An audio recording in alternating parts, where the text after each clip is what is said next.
I've been a photographer since 1982. Since then, I have won numerous awards and have covered an abundance of stories. Here is my reel.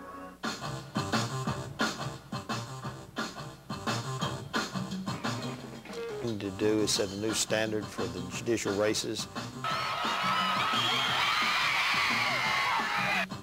Key to our city and a picture of the Edmund Pettus Bridge, the bridge that brought us over. So that we will be certain that wherever we go as individuals,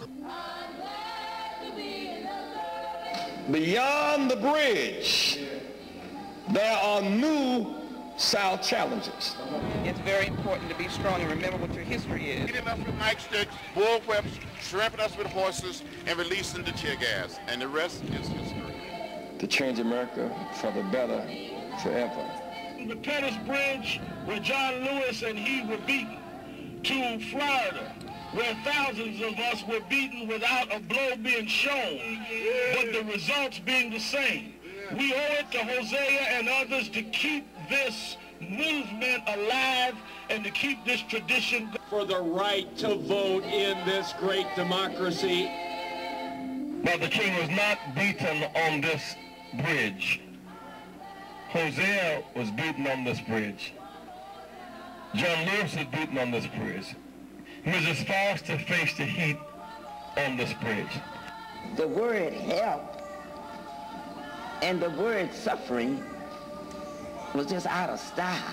Many years ago, people 9, 10, 11, and 12 went to jail here. Now you don't have to go to jail. It's healing time. It's mourning time. It's mind time. It's healing time. It's mourning time. It's healing time. It's mourning time.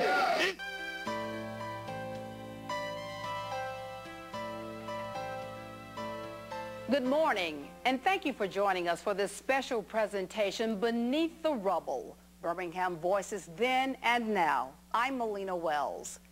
September 15th marks a remarkable moment in Birmingham's history, in our nation's history, the 40th anniversary of the bombing of the 16th Street Baptist Church.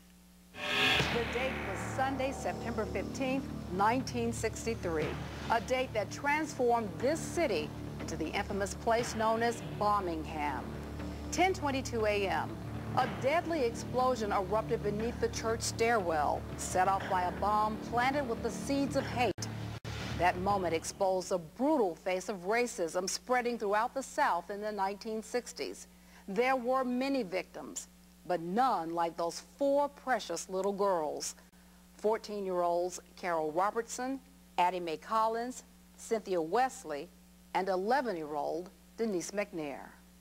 For them, that fall Sunday morning started out like any other, but this day was different. The girls were preparing to be front and center as part of Youth Day program.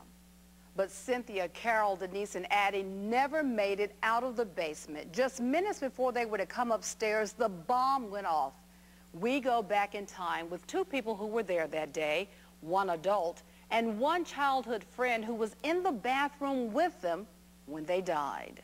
Bernadine Layton has never given an interview about what she saw, but the memories are as clear as these pictures. For 40 years, she's kept silent about that fateful morning the bomb went off at the 16th Street Baptist Church. And Sunday school was over, and as girls do, we went downstairs to do a little primping. And Cynthia and Denise and Addie and Carol were all in the bathroom. I came downstairs, and in this exclusive interview, she goes back to the scene to relive the tragedy.